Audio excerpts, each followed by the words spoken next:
नबी करीम सल्लल्लाहु अलैहि वसल्लम ने शजरे गरकद के मुतल्लिक क्या इरशाद फरमाया था और इस वक्त यहूदी किस लिए हर जगह शजरे गरकद लगा रहे हैं। आइए इस पुर इसरार राज को जानने की कोशिश करते हैं। शजरे गरकद के कई नाम हैं, जिनमें शजरे यहूद गूंगा दरख्त या यहूद का पासबान दरख्त वगैरह आम हैं। गरकद एक जंगली दरख्त का नाम है जो खारदार झाड़ी की सूरत में होता है। मदीना मुनव्वरा का कब्रिस्तान जन्नतुल बकी का असल नाम बकीउल गरकद इसलिए है कि जिस जगह ये कब्रिस्तान है पहले वो गरकद की झाड़ियों का खित्ता था। ये दरख्त मदीना मुनव्वरा के अतराफ सहराओं में भी पाया जाता था। गरकद दरख्त को अंग्रेजी में बास्थ्रोन कहते हैं और यूनानी नाम लेशियम से जाना जाता है। लेशियम की दुनिया में तकरीबन 70 अक़साम पाई जाती हैं। इनमें लेशियम शावी नामी किस्म मुत्तहिदा अरब अमारात में कसरत से पाई जाती है। यही किस्म मदीना मुनव्वरा में भी पाई जाती थी, ताहम पहले अल्लाह के रसूल सल्लल्लाहु अलैहि वसल्लम व सहाबा कराम रज़ियल्लाहु ताला अन्हुम ने इसे ख़त्म करवाया था। बाद में फिर सऊदी हुकूमत ने इसका सफाया करवा दिया। ये दरख्त 4, 5 या ज़्यादा से ज़्यादा 6 फीट ऊंचा होता है। इसे अरबी में अस्वीज कहते हैं।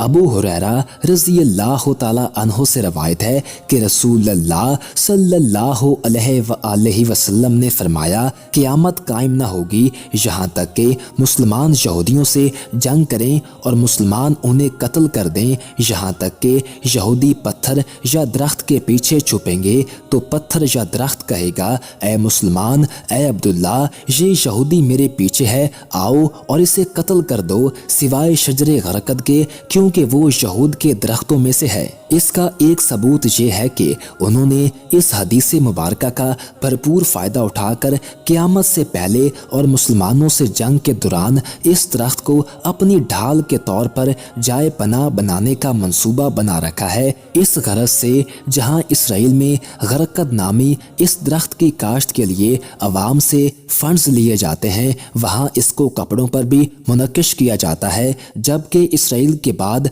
भारत एक ऐसा मुल्क है जो गरकद की पनाह पर यकीन रखते हुए इसकी काश्त करवा रहा है। शजरे गरकद को दज्जाल का साथी भी कहा जाता है।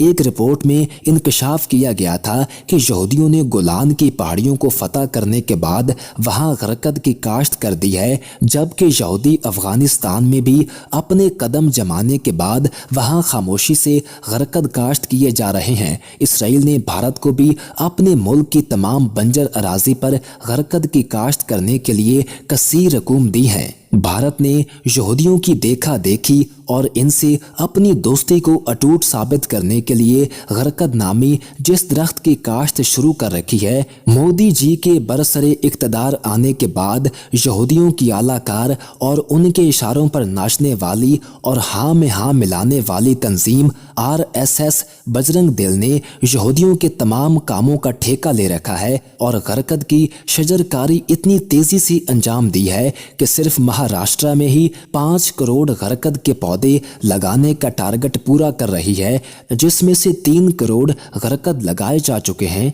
जबकि राजस्थान में भी इतने ही गरकद के पौधे लगाए जाने हैं। मकबूजा फलस्तीनी इलाके और इसराइल में लेशियम शावी की तादाद में तेजी से इजाफा हुआ है और वो यही पौधा लगा रहे हैं जिसे अल्लाह के रसूल सल्लल्लाहु अलैहि वसल्लम ने जन्नतुल बकी से तलफ करके उखाड़ फेंका था। फ़लस्तीनी उलमाए कराम का कहना है कि बिलखसूस इसराइल में बड़े पैमाने पर गरकद लगाकर यहूदियों ने नबी करीम सल्लल्लाहु अलैहि वसल्लम की पेशन गोई का वक्त करीब कर दिया है। खैबर में शिकस्त खाने के बाद से अब तक उनके पास ना कोई मुल्क था और ना ही फौज, लेकिन 20वीं सदी में उन्होंने पहली मर्तबा एक मुल्क हासिल किया, जबकि दज्जाल का खात्मा भी बैतुल मुक़द्दस में होना है और मुमकिना तौर पर वो यहूद से होगा। तो हमें चाहिए कि हम रसूल करीम सल्लल्लाहु अलैहि वसल्लम की पैरवी करें, यहूदियों की मुखालफत करें और उनकी किसी भी गैर महसूस और ना चाहते हुए चीज़ से भी मदद ना करें, बल्कि उससे मुकम्मल परहेज़ करें।